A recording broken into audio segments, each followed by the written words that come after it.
Hello, everyone. How are you feeling today? I hope the lunch was good. Today, we're going to talk about the RWAs, and we have our beautiful speakers. Just want to understand who is in the audience, who actually traded at least once on RWA, who bought at least one real-world assets. Okay, who knows what DeFi is? Who knows what the difference between centralized and decentralized exchanges? All right, so we have a quite confident audience here. So guys, please, I'll give you a word, introduce yourself, and maybe share one special fact so audience can come and basically with this fact start talking to you after the panel. Please, Mr. Mohammed. Okay, thank you very much, and thank you for everyone for your time, and I hope it will be very light and informative session. So I'm Mohammed Alkaff AlHashmi. I'm basically artificial intelligence engineer. I founded MCPM Group long back, starting from 2007. We focus on automation and artificial intelligence, but I also founded Haqq blockchain, which is a layer 1 protocol chain, and cryptocurrency and another crypto exchange as well. So that's in brief. We also founded a fund that's investing in early stages Web3 startups.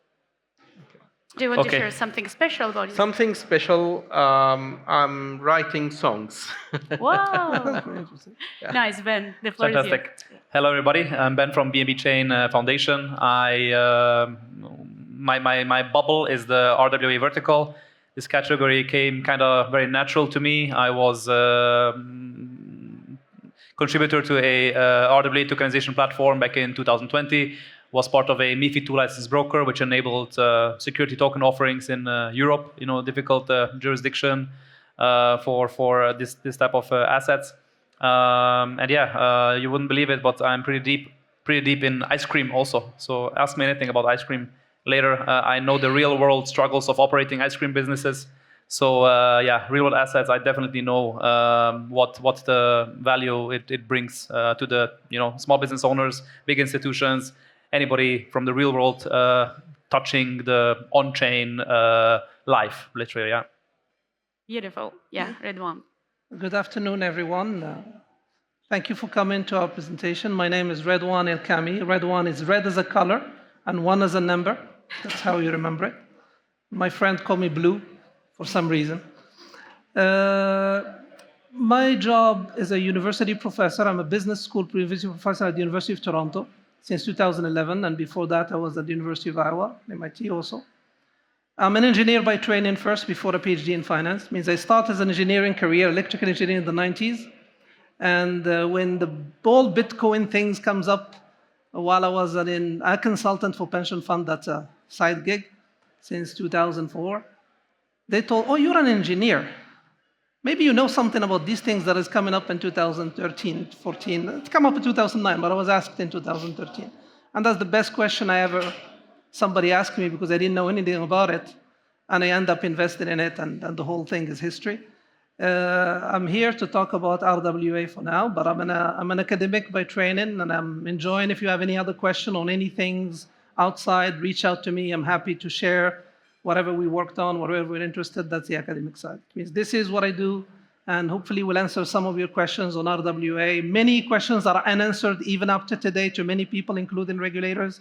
It means if you end up the conference and say I have a lot of questions, it's still okay, because no one have all the answers yet. Yeah, thanks a lot. So guys, I want to share with you the plan for this discussion, and then please think about the questions that you would like to ask, because here's the professionals who maybe clarify some things that you have in mind and you don't know how to basically find the answers or where to find the answers. So the first block we're going to discuss will be basically around why RWA is happening right now and what was basically the story behind. The second block will be about what is really happening, what is the infrastructure, what is the compliance part of the RWA, and the last one we're gonna maybe brainstorm about the future and how we can scale it. So let's start from the first one. What are, guys, your thoughts? Why RWA is really a big trend right now, and why everyone start talking it just exactly this period of time, and not maybe because about the tokenization, everyone talked about tokenization since 2017, and this is happening now. What's your thoughts behind? Okay, so I think since long we were hearing a lot of people talking about RWA, but who will be the first mover to do it, who will be the first one to make it happening. I think now we are at the time where implementation and converting these old talks into reality are happening. We are lucky to be in UAE because UAE is moving from being a sandbox to be a rule book writer. Now, UAE is writing the rule book for RWA, is one of the most advanced regulatory framework, and it is one of the first mover to this. So I believe where things are happening now and moving now in RWA because the infrastructure is more ready than it was before. Before, people were scared from going to RWA. We're trying to configure how we can do RWA. Is it a technology only? Is it a mix between technology and assets? How regulatory is going to look at it? Is it security tokenization? And then we go into some fines, penalties, and we face a lot of headaches. Now, all of these components now are joined hand together and building a full ecosystem. It's happening now in reality. And I believe we can witness that there is, yes, fragmentation in the regulatories in the world. We can see some countries adopting this, some countries still rejecting this and consider it like something prohibited, or this is security tokenization, don't talk about it. But always luck is with the first movers, with the people who do it first. And that's why I'm saying the infrastructure here in the UAE is ready for this. That's why we see a lot of adoption, a lot of companies, a lot of people are trying to build this in the country, and they're getting a lot of support. In parallel with this, we are seeing also a lot of awareness. Like 2-3 years ago, if we say RWA, you still have to explain to people what does it mean and how it will happen. And especially people that are not into crypto, we have to simplify to them to understand it. Now is enough that you say RWA, a lot of people get it and they move forward. So this is in brief, I can summarize this in regulators now are more ready to regulate it and to have the framework for it. Technology providers, they are also ready to adapt their technology and make it cope with the regulations to move forward. And the asset owners, if you talk to them in the past, any real estate owner or even services or funds to say, let me tokenize what you're doing successful things, they will not listen, but now they are more ready to do it. Yeah, thank you, Ben. So we come pretty much from the, bottom-up fields, right? So blockchain technology is a bottom-up revolution. I personally believe that this RWA tokenization narrative really makes sense. Already 10 years ago, the infrastructure was ready 10 years ago for this. But as Mohammed, you also mentioned, there's also regulatory infrastructure that is needed for any business, not only big institutions, but even small business, to be able to tap into this market. It's just a normal thing. If you spend so much time building a business, you don't want to lose your operating license, or you don't want to take risks which can potentially completely drown your business. So this is why we're right now at this time where we see this regulatory shift, and there's been even so. What's surprising for me at the moment is that large institutions are really adopting blockchain technology from top down, and while they are adopting blockchain technology at such a fast pace, I see maybe that the retail hype is maybe not at the levels that it was 5 years ago, which is very surprising to me, actually. So yeah, just to sum up, institutions are looking basically for the best technical infrastructure. Right now, there's seasoned blockchains which can offer the best technical capabilities, fast transactions, depending which standard you're building on, EVM, Rust, whatever it is, it's technically a backend that you can use and distribute your assets. I see that this is mostly also the target of institutions. They want the best distribution. Some chains offer this better than the others. But at the moment, we are really at the stage where it's finally happening. And it's definitely happening at a very large scale. Just in the past year, I can just say for our chain, from BNB Chain Foundation, we were able to start with RWA, have it like a focus category, and a growth from start of the year from 4 million in RWA TVL to 1.6 billion just less than 1 year later is a huge indicator that things are moving fast at a large scale. Redouane, would you like to add something? I think they say the majority of very interesting things, like the regulation side, and it's an extremely important one from the institution to jump in on anything, is the clarity on. But actually, I want to just make a little bit of a distinction first. When you say an RWA, for the majority of the people here in the room, basically you can tokenize a public asset like a stock, a treasury. You see a publicly traded. It's already public. When you bring it on chain, really what you gain is 24 hours, 7 trade-in, more liquidity, and you have an oracle price. You know exactly how things are actually priced. It's fine.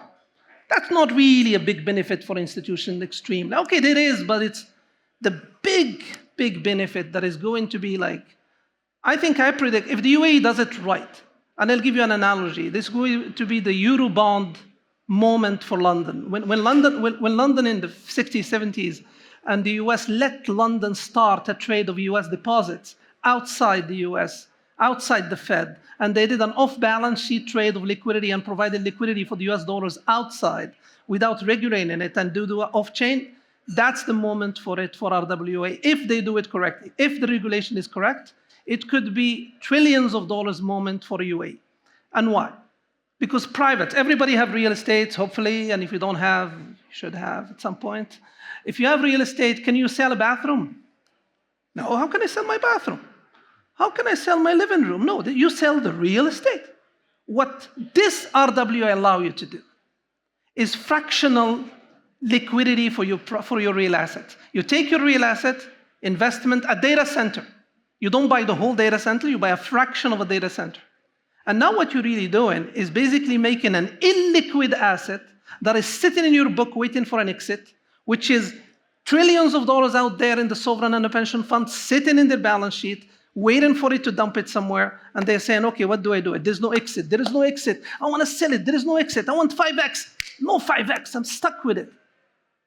Well, now you can create liquidity for that asset by tokenizing it and creating a trade that is fractional of that asset outside the US. Doesn't matter. It doesn't have to be in the US. It can be in the UAE if they did it right. Again, because when I look at the regulation and I just spent some time on it, they're doing something okay in my view when it comes to stablecoin, which is an AAD-based payment. I like that as a conservative argument. I'm not sure about the custodian side because they want to limit self-custody and all that stuff.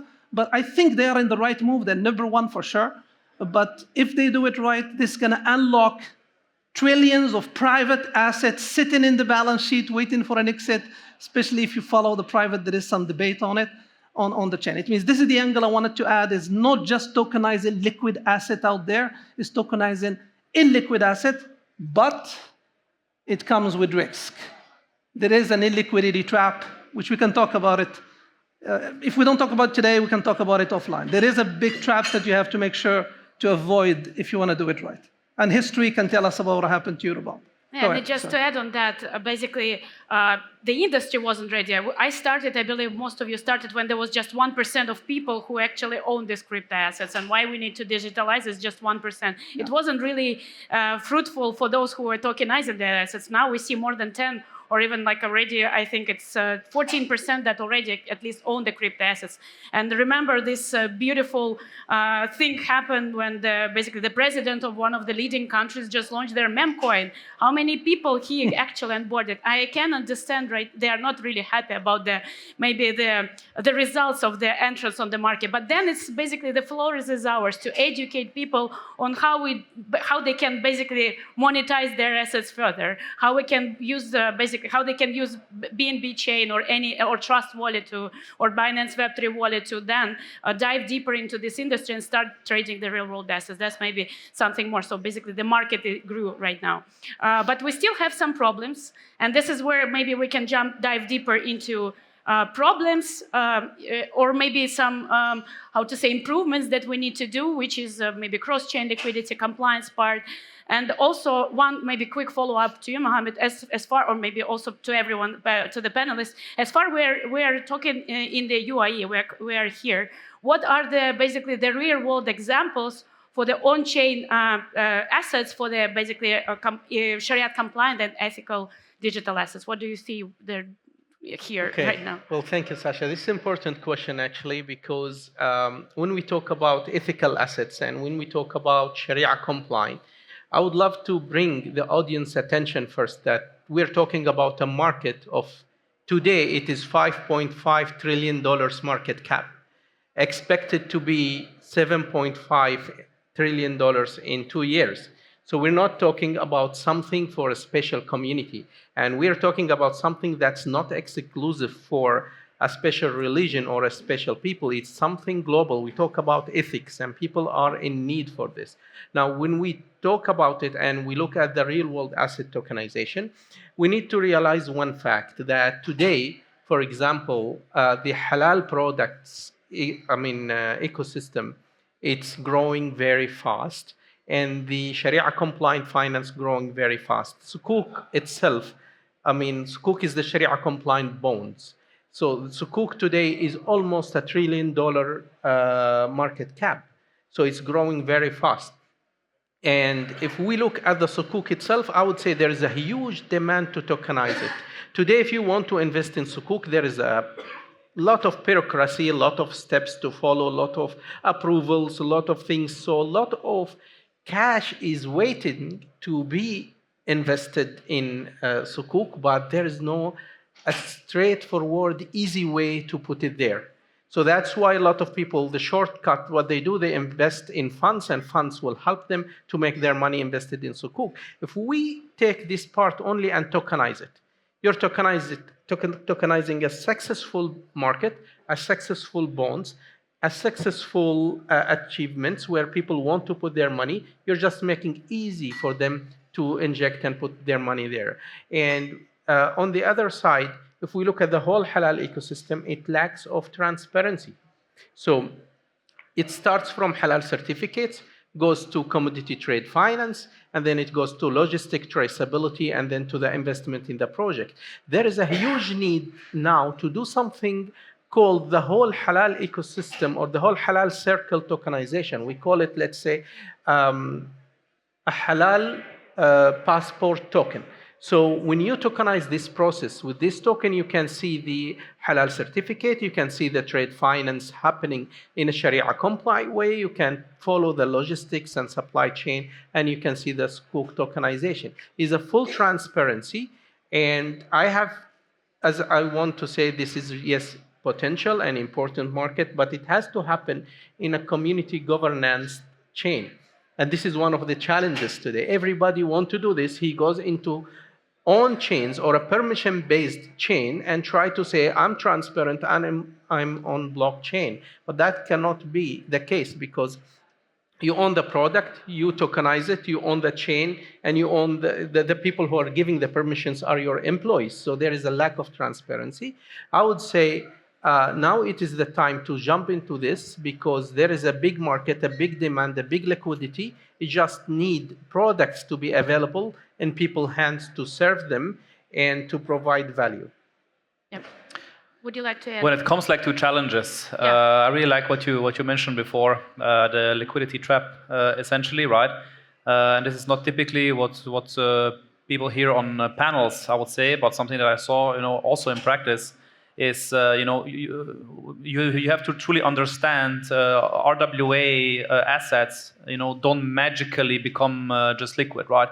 There is a chance, if you do not understand the asset flow and the process, that you as an issuer or as a buyer, right, you will turn a illiquid brick into an illiquid brick on the blockchain, right? So this is a true issue that it has happened. So, and the issue from the other side, when the assets get minted on the primary market, the primary issuance of this, let's say real estate token or any illiquid asset token, it needs to have the matching secondary market liquidity on-chain. So how does this secondary market liquidity come onto chain in the first place, right? There's quite a few steps for you to be a large stablecoin holder, right? And if you have a stablecoin on-chain, it typically generates relatively high yield, much higher than in traditional financial industry, if you think about it, right? So for somebody to place a secondary market order to acquire the asset, it typically should pay a higher yield, yearly yield, than the stablecoin liquid. I mean, it has to make sense for them from the opportunity cost side of things. The yield needs to be higher in the potential token that they're interested in. And yeah, this is true for some certain markets, right? But for some real estate markets, it's very, very difficult to outcompete, borrowing and lending yields or just stablecoin yields in general. If you take a look at the stablecoin, let's say lending vaults or something like this, you see, 10+% there, right? With real estate, this is difficult to achieve. So what I'm trying to say, both from a problem solving thought for asset issuers but also asset buyers, is to double check what is the secondary market liquidity for this type of asset that you're trying to work with. Typically this is solved by on-demand liquidity, but this is it's a asset flow process that you need to fully understand to not own an illiquid brick then at the end of the day on the blockchain. And if you are relying on redemptions, ideally it should be instant redemptions, difficult to achieve.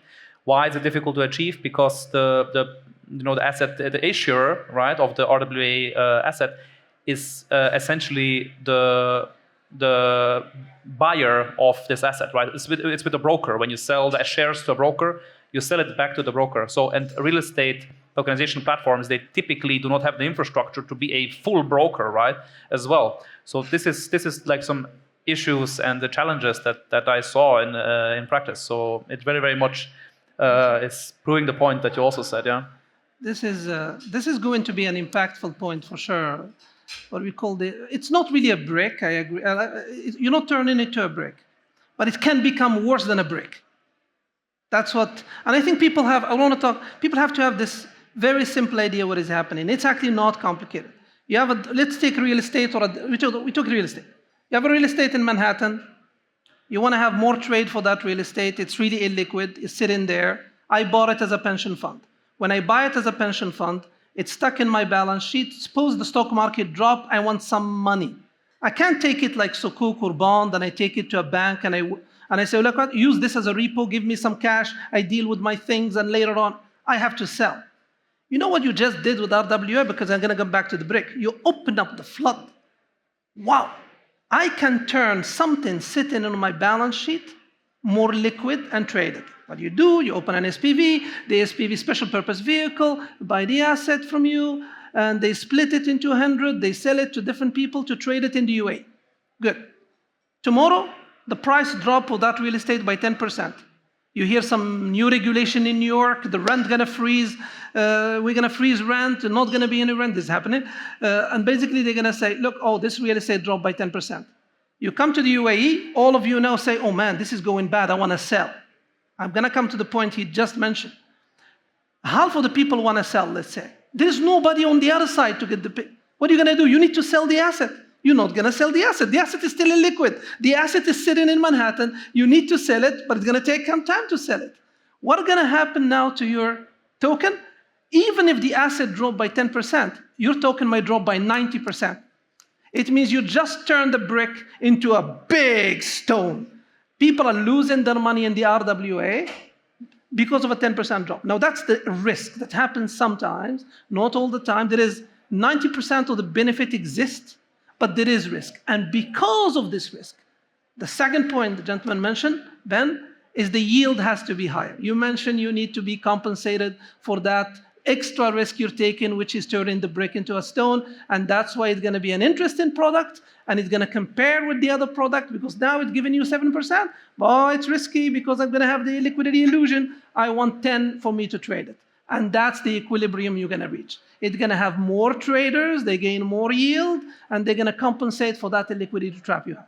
I just demystify. My job, I just copied him, and I just make it a little bit longer. But that's the point. And I just want to also maybe bring one more issue challenge to the table, which is cross-chain liquidity. That is basically really, that's something that we see big liquid markets on the EVM chains mostly, and then basically what will happen on the other chains and how we're going to solve. I would say that it's basically interoperability is the big issue for the whole market itself. But this is the solution that we have right now is basically intent-specific solutions like what we do in 1inch, basically, we'll take a moment to share, is where you have this intent and you put this intent to swap one real-world asset to another on the BNB, like Ethereum to BNB, or better BNB to Ethereum, it doesn't matter. And then there is a certain liquidity providers, like market makers, we call it solvers, who are fighting through the Dutch auction, and basically, once the auction compete, they can serve this order, and they can gather liquidity all over the market. It could be their private liquidity sources, it could be centralized exchanges, it could be decentralized DEXs, it doesn't matter what. So this is the way how it's solved, but it still takes some time. It's like up to 3 minutes. It depends on the asset that is basically person wants to swap. But what are your vision? How we still can improve? What else we can do for that? What do you think? Well, I would say, well, liquidity is very important, but we're talking about cross-chain liquidity, which is something I believe technology creators and technology provider can solve it. And there are a couple of solutions I've seen happening now in the market which are addressing this. But let's talk about the liquidity challenges from a different point of view. When we talk about real-world asset tokenization, usually when we say we, I mean the people who are in the domain of Web3, who are creating either projects or technology. We are talking about it as we are isolated in our books, like just talking to the crypto native people. We're forgetting two things. We're forgetting the non-crypto native people, and we're forgetting the other conventional institutions that are outside the crypto circle. We have to talk to them in a way and in a language that they can understand it. I was in discussion just before the panel with His Excellency Major General Abdullah and Her Excellency Madam Salwa Al-Hajri. I'm honored to have them today among the audience, and they brought my attention to one important point. It's like when you talk about a tokenization of a real-world asset, I mean, the non-crypto native people, they don't understand what does it mean. And we will only success if we tick two boxes. One is to present this in a way that non-crypto people, non-crypto native people can understand it and they can digest it. And also the conventional institutions can be a hybrid injections with the crypto and Web3 people to make this successful. If we talk about real-world asset tokenization, now if I have a building, what people I've seen in the Web3 they try to do, he tried to do to be the one who tokenized this, and he tried to be the one who can be like the custodian for the same asset, and he tried to market this to the crypto native people. It doesn't work like this from my point of view. There is an asset, then there should be a partnership with banks, for example.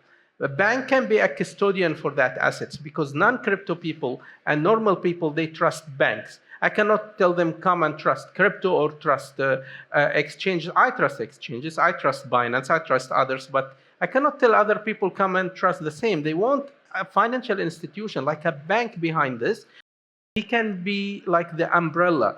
So if I feel the bank is a custodian for this asset, and there is a technology provider who is collaborating by the bank providing the technology, and it is presented to the non-crypto native people to come and inject their liquidity, we're going to get out or off-chain liquidity to come on-chain, and that's the target which we want to do to make this ecosystem bigger. The off-chain liquidity now is started to come through ETFs, through different solutions, but they will come only if these people understood it the right way. If we as projects founders on Web3 or technology founders could make it more simple and could create this bridge of collaboration with banks. I see banks in UAE started moving towards that. We've seen a blockchain-based bond that was issued by FAB on HSBC platform, and it was successfully listed on ADX. This is a very unique example. It's happening in a really good way, and I think there will be a lot of examples to follow this. Just we need to be more simple and more pragmatic to bring it into reality and to more community. So every stakeholder in this, whole economy ecosystem, right? Both off-chain, on-chain, has its own role. And what I see that works the best is that they focus on the points where they are the best, right? So banks, they are undoubtedly the best custodians, right? Taking care of the user, customer support, those type of things, right? Customer support, typically you don't get you cannot communicate with a layer 1 blockchain, right? If you're not an engineer or a developer, right? So what BNB Chain as a layer 1 tries to do is do the best it can to provide the best settlement layer. As a short update, we had 3 hard forks this year, which is a lot for 1 year. There's last one upcoming now in the next quarter. So essentially, we decreased block times, so scaling the L1 from 3 seconds to 1.5 seconds, then from 1.5 seconds to 0.75, and now with the last hard fork, which is coming in very, very soon in the next quarter, is we're going to have block times of 0.45 seconds. So this is essentially positioning the chain as the fastest, one of the fastest blockchain settlement layers. But what is also more important, perhaps, than just this scalability of block times and transactions, right, is the actual finality of transactions. Finality, so between block times and actual finality, this gap is literally a time range where somebody can still veto some transactions. I mean, not in the real world, but let's say that transaction is not fully confirmed. It is confirmed. You see it from your wallet and your interface, but it's not settled finally on the transaction. And BNB Chain delivering, close to 1 second finality is leading for all EVM-based systems. So this was hard work from our technical team. That was the main focus, and this is the focus that we're trying to, push and be the best settlement layer globally, while providing the best developer experience as well. And this is essentially where we see that brings, institutions from the technical perspective. When it comes to the adoption perspective, distribution is extremely important, and we're very, very fortunate to have great ecosystem partners, exchanges. One of the exchanges that we work with obviously also received a ADGM license just yesterday, if I'm correct. I'm not sure. So those are the key unlockers for the future, where people already have their own, semi-custodial, let's say, wallet. And this distribution is then going to be crucial for RWA assets for 2026. 2026 is going to certainly be the year that we've been waiting for a long time when it comes to the RWA narrative, for sure. Okay, back. If you The question is, if I remember, the question is more. We can slightly the move to interoperability, the scale. interoperability between different chains. Because I always like to come back to the question: how do you make sure to go from one chain to one chain? Yeah. And I want to make sure that we are talking. Remember, you tokenize your real estate, you bring it on chain, and I told you needed more liquidity, because if you don't have liquidity, it's trap. You get into a trap. You need more liquidity there. Hold on. But now you just heard, I'm going to take that part of real estate, put it in this chain. Part of this real estate is in chain. Another one is in that chain. What does that do? That limit liquidity more, and you have a problem. What is the problem? Is the technology is a problem. If you do it in Ethereum, you can do it in ERC 3642. That's the token that will allow you to have the KYC within it. Because here we're talking about real estate and treasuries. KYC is still important at some point. And come back to what Mohammed was saying, we need We need words that the industry know. But we don't want to call it asset-backed security because the word security will come up, and as soon as it comes up, it becomes a problem because it is an asset-backed token. But the whole industry knows how to do it in Web 2. We have asset, they generate token, they generate return, and we bring them, we create SPVs, and that SPV create securities. Now, instead of creating the securities, we're going to create token. The problem with it is it's going to be hard because the technology is not if you have something written under Ethereum, which is, let's say, the 3642 ERC, it will not communicate with the token 2020 in, what's that, the one that Trump issued his token in?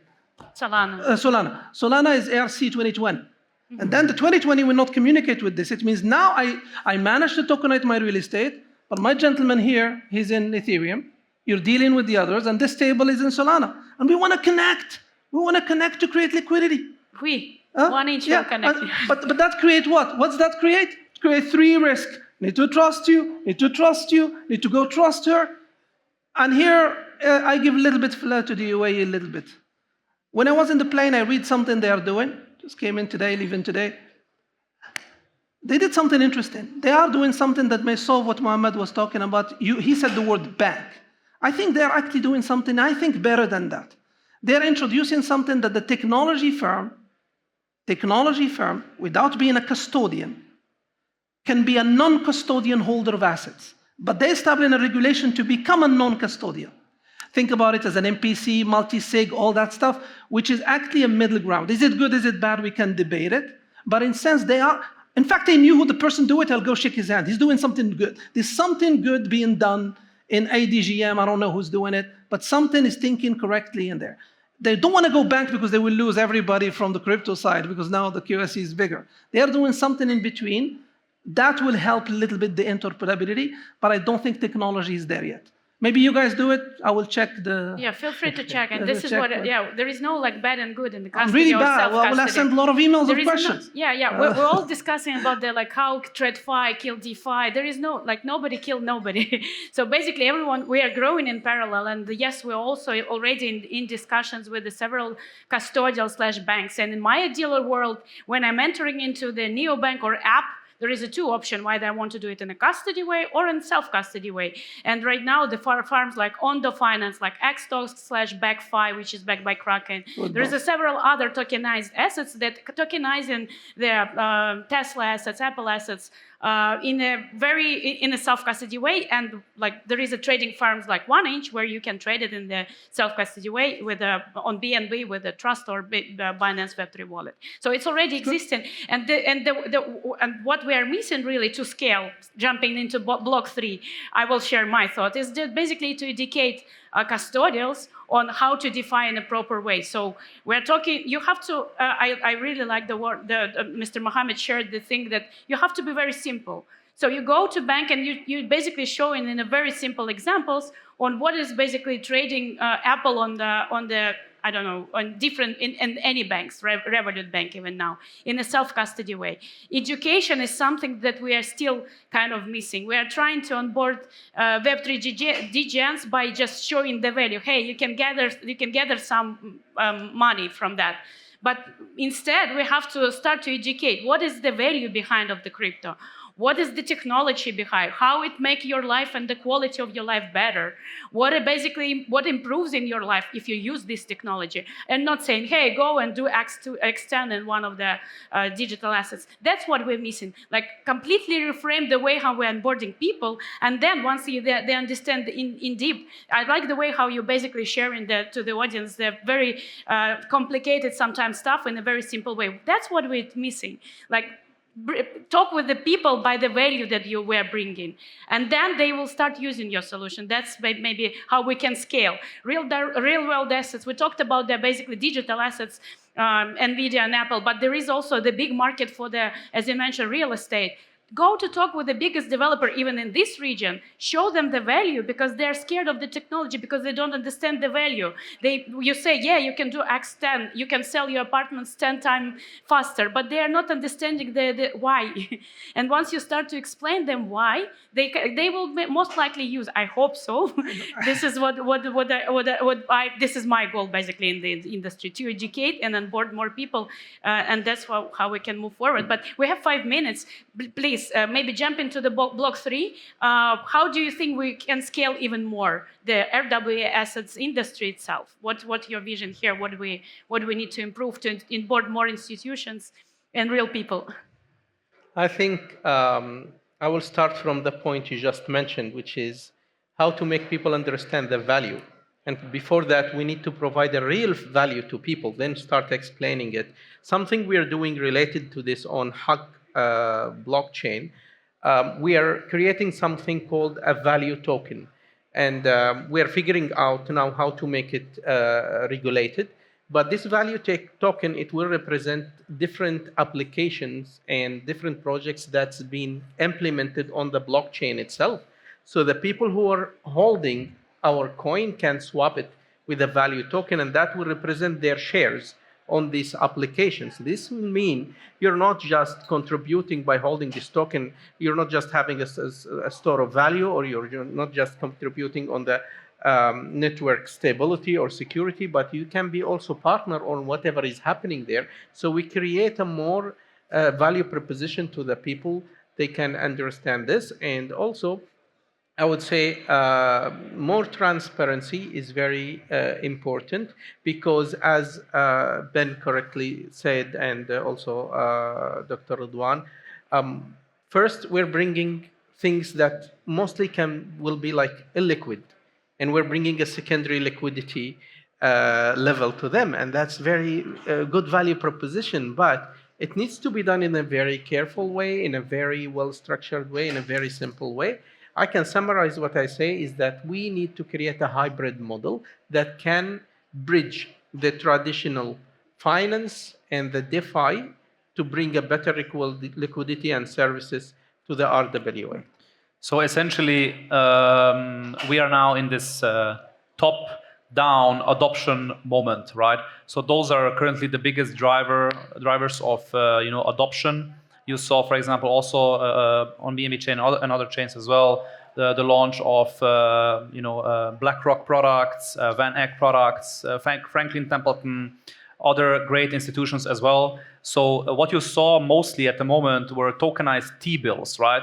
T-bills are already one of the most liquid assets in the real world anyway, right? So they, why would they start with the most liquid first, right? So this is what gives you kind of like a sense of time, that they're just right now starting with the most liquid assets first, which is the safest, and they're adopting the chains that are most established to some extent.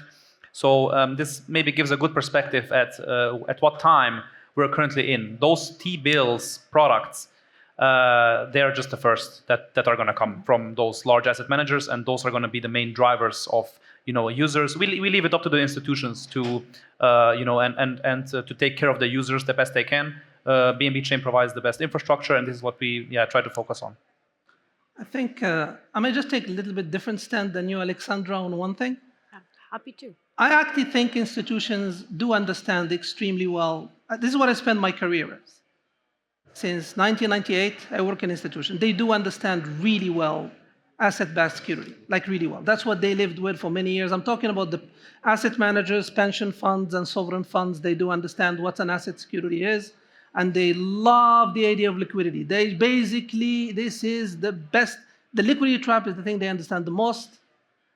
Now, when you are right, is because now you have a career risk. When you work in an institution, you want to jump into something. This is what I will agree with Mohammed and with Ben. This is where transparency is going to come in, because I'm not just losing money, I'm losing my career when I'm going to jump in and invest in something that my board members, and remember the cycle of board. Anybody who works in the cycle of board, even today, if I think an idea is beautiful, I present it to the board member the next quarter, they will say, yes, you can. No, you cannot present. First, you have to tell them to want to present it. They approve it. You present it in the next, you have to be, because you already set the whole Q1, Q2, Q3, Q4 is already known. It will take a year at least before you get approval. A year, if you're lucky.